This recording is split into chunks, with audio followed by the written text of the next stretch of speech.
Imagine waking up in a high-tech coffin with zero memory of who you are, only to realize your two roommates are literal mummies.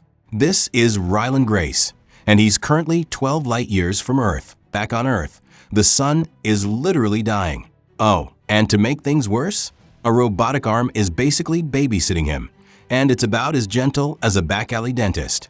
We're breaking down Project Hail Mary, the 2026 sci-fi epic where a middle school science teacher has to team up with a five-legged rock monster to save two civilizations from a galactic parasite. To understand how we got here, we have to talk about the Petrova line. Scientists noticed a strange infrared arc between the Sun and Venus. Basically, our Sun has a parasite.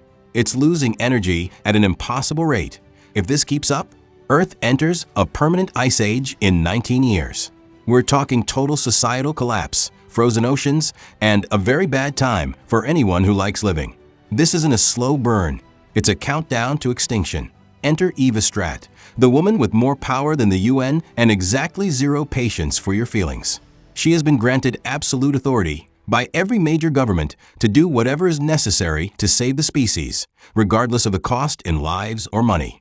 She tracks down Ryland Grace, who used to be a big-shot molecular biologist until he got canceled by the scientific community for saying life doesn't need water. Now he's just a middle school teacher explaining the water cycle to kids who don't care, hiding away because he couldn't handle the heat of the academic world. Strat kidnaps him, recruits him to study the Petrova organism. Ryland names it astrophage, which is Greek for star eater. These tiny microbes eat sunlight, store it as pure energy, and use it to fly to Venus to breed. They toot to scoot, as Ryland says, using the stored light as a propellant. They are the perfect fuel, but they are also a death sentence. To save Earth, Strat's plan is insane. Build a massive ship fueled by this star-killing bacteria and send 3 humans on a one-way trip to Tau Ceti, the only star nearby that isn't dimming. Why Tau Ceti? Because something there is eating the astrophage, keeping that star healthy. The mission is to find that predator and send it back to Earth. It's a literal Hail Mary, with no return trip planned. Back in the present, Ryland's brain is finally rebooting.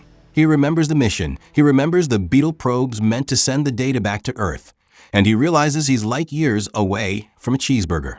But then, the radar pings. There's another ship out here. A giant, jagged, hexagonal hunk of metal that looks like it was designed by a spider with an engineering degree. This is the moment that changed sci-fi in 2026. Meet Rocky. He's an Iridian from the Star System 40 Eridani. He's about the size of a Labrador, has 5 legs, a stone-like skin made of mercury and iron. And he sees using sound because his planet's atmosphere is so thick it's pitch black. Oh, and he breathes ammonia at a pressure that would turn a human into a pancake, while living at a temperature hot enough to bake a pizza in seconds.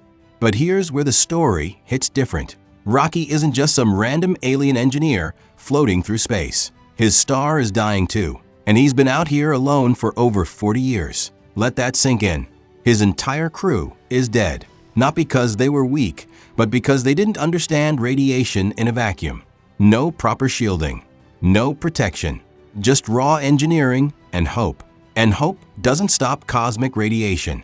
So this mission, it just got personal, because now it's not just about Earth. It's 2 survivors from 2 dying worlds trying to save everything. And instead of first contact turning into a war, it becomes something else entirely, a partnership. Ryland teaches Rocky English. Rocky teaches Ryland his mathematical, music-like language. They build a controlled tunnel between their ships so they can work together without dying instantly. And over time, the barrier between them disappears. They stop being alien to each other. They become friends. Weeks pass, testing, failing, trying again, until finally they find it, the solution. Tamoeba, a microscopic organism that feeds on astrophage. Not slows it down, not weakens it, it consumes it. Which means if they get this back to their planets, the stars survive. But right when everything starts to come together, Ryland's memory fully returns, and the truth changes everything. He didn't volunteer for this mission. When the original crew died, Eva Strat needed a replacement immediately. Ryland was the only viable option left, so she asked him to go. He refused. Not out of strategy, out of fear. He tried to walk away. So Strat made the decision for him. He was drugged, placed on the ship, and sent into space, whether he wanted it or not. Now, Ryland has to face it. He's not the hero he thought he was. He's the man who tried to run. And when he tells Rocky the truth, nothing changes. Rocky doesn't care who Ryland was, only who he is now. They have a mission. They save their worlds. That's it. With Tameba secured, they prepare to leave. 2 ships, 2 directions, 1 final exchange. They separate. Mission complete.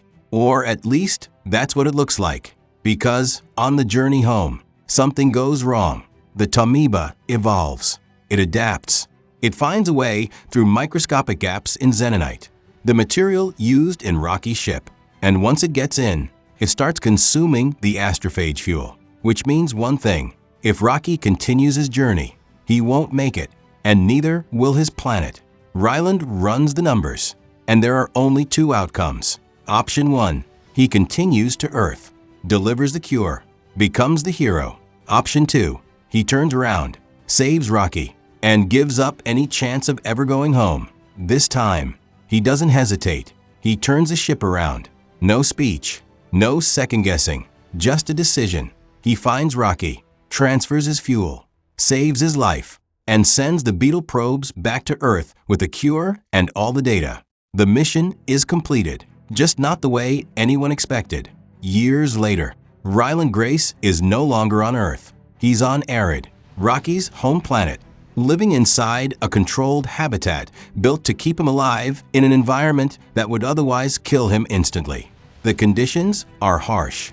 The food is synthetic. The world is alien. But Ryland has something he didn't have before: purpose. Because once again, he's a teacher, surrounded by Iridian children, teaching them science, explaining the universe, sharing everything he knows. And then the final confirmation arrives. The data made it back. The solution worked. The sun is stable. Earth survived. Ryland Grace didn't choose to be a hero, but in the end, he chose to act like one. And that choice saved everything. So the real question is, did Eva Strat go too far? Or was she the only one willing to do what had to be done? And be honest, if you were in Ryland's position, do you go home or do you turn the ship around? Drop your answer below. And cinephiles, if you enjoyed this Project Hail Mary recap, don't forget to paint the like button, subscribe, and hit the bell for more movie breakdowns. Also check out my other videos. I'll see you in the next one.